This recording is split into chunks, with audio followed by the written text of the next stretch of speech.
Welcome to Penrose Learning, where we make understanding easy. You begin by gathering essentials so you can move quickly. Confirm Revizto 5 is installed and licensed, and export your BIM or CAD files as IFC or use the Revit/Auto CAD plugin. Once done, create a new Revizto project, set units and geolocation, and import the model.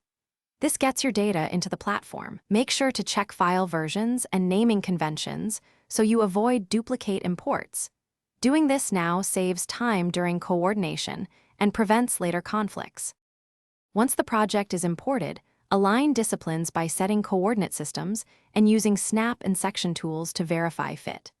Then create issue types and categories, assign priorities, and capture screenshots or markups directly on the model.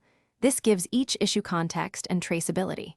Invite collaborators, assign roles and permissions, and enable Cloud Sync so everyone sees updates.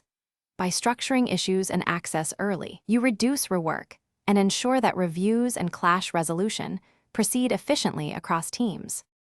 To finish, run clash detection, review issues with stakeholders, and mark resolution steps in the issue tracker. This closes the coordination loop. Export coordination reports as CSV or PDF, or push updates back to Revit/Navisworks using the plugin so model owners receive changes. If something goes wrong, one key troubleshooting tip.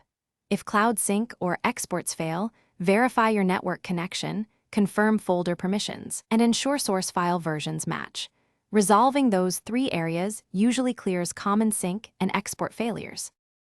Thanks for watching. If this was helpful, leave a like and consider subscribing. See you next time.